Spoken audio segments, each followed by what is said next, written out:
¿cómo puede ser que una victoria militar sea, en realidad, una derrota estratégica?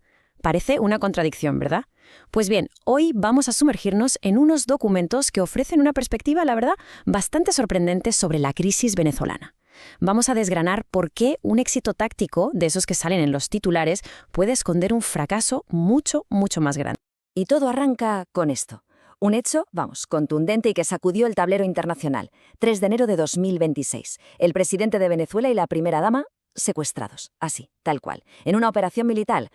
Vale, para entender bien este argumento tan potente, vamos a ir paso a paso. Primero, veremos la escala de la operación, que es que no tiene precedentes. Luego, nos meteremos de lleno en la gran paradoja. ¿Esto fue un triunfo o una derrota estratégica?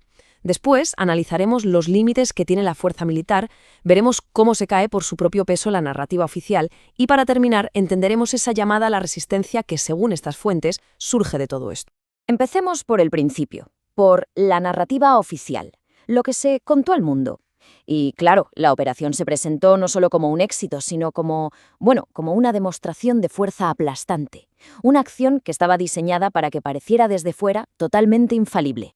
Y fijaos en los detalles, porque según las propias fuentes estadounidenses son espectaculares. Estamos hablando de un despliegue de 150 aeronaves, 150, incluyendo helicópteros artillados y drones de última generación, todo lanzado desde 20 bases militares distintas.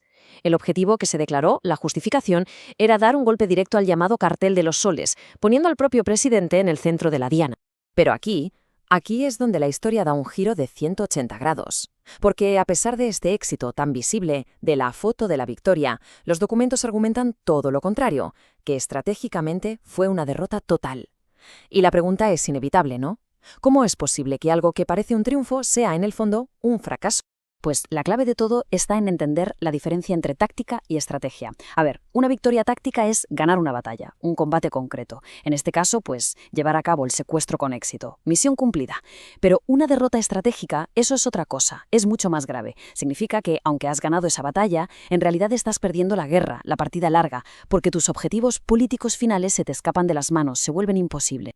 Y ojo, que esta idea no es nada nueva, ¿eh? Las propias fuentes nos recuerdan esa famosa frase del estratega militar Sun Tzu, que ya lo decía hace siglos. La táctica sin estrategia es simplemente el ruido antes de la derrota.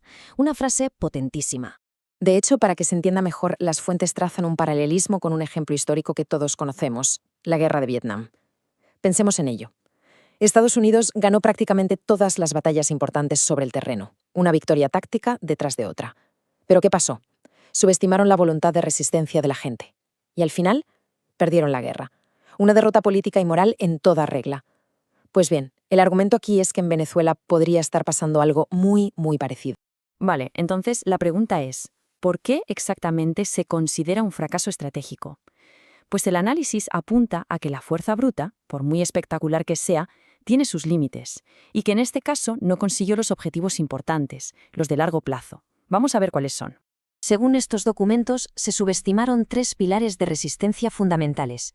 El primero, las instituciones del país no se vinieron abajo, siguieron funcionando. Segundo pilar, la oposición, al parecer, no tenía una base social real, una conexión fuerte con la gente de a pie.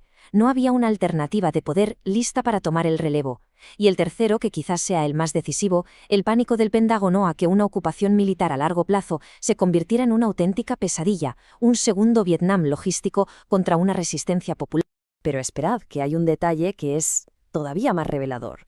Según estas fuentes, el secuestro no era el plan original, no era el plan A. Fue un plan B, uno que se activó, y esto es clave, solo después de que un intento de invasión de las de toda la vida con un desembarco militar fuera repelido por las fuerzas venezolanas. Esto ya no es que sugiera, es que apunta directamente a un fracaso militar importante antes de la operación que todo el mundo vio. Y todo esto nos lleva directamente al siguiente punto. ¿Cómo se derrumba la narrativa oficial? Los textos se meten a fondo a analizar cómo la justificación legal de toda la operación, la historia que se contó, parece que hace aguas por todas partes. Vamos a recordar la pieza central de la justificación, ¿vale? Toda la operación se montó sobre la acusación de que el presidente era el líder de una poderosa organización de narcotráfico, el famoso Cartel de los Soles. Si nos vamos a la acusación original, la de 2020, esta idea era literalmente la columna vertebral de todo el caso. El cartel de los soles se mencionaba más de 30 veces. Se presentaba como una estructura criminal sólida, bien definida. Ahora, saltamos en el tiempo. Nos vamos al nuevo documento judicial, el que se presenta después del secuestro. ¿Y qué pasa? Pues que el número de veces que se menciona al cartel se desploma. Pasa de más de 30 a solo 2. El cambio no es que sea sutil, es que es brutal. Así que aquí el punto clave no es solo el número, es el cambio de lenguaje. Lo que antes era una organización criminal, ahora se describe de una forma mucho más vaga, como un sistema de clientelismo. Según el análisis de las fuentes, esto es un reflejo clarísimo de la debilidad de las pruebas, de lo difícil que es sostener esa narrativa inicial ante un tribunal, y es algo, por cierto, que algunos expertos ya venían advirtiendo desde mucho antes.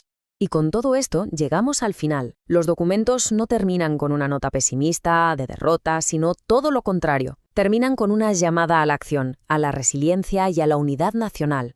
La perspectiva que nos deja en estas fuentes es que este evento no hay que verlo como una derrota final, sino más bien como un catalizador, como un desafío que, lejos de romper el país, lo que hace es poner a prueba su madurez política y su verdadero espíritu de resistencia. De hecho, hay una cita en uno de los textos que resume este espíritu a la perfección. Encapsula esa idea de dignidad nacional y de una determinación férrea a resistir frente a lo que se describe como un intento de saqueo. Y todo esto nos deja con una última pregunta, una que resume toda esta paradoja. ¿Cuál es el verdadero coste de una victoria que no logra su objetivo final? Es una reflexión que va mucho más allá de este caso concreto, ¿verdad? Es una pregunta que resuena una y otra vez a lo largo de la historia de los conflictos modernos.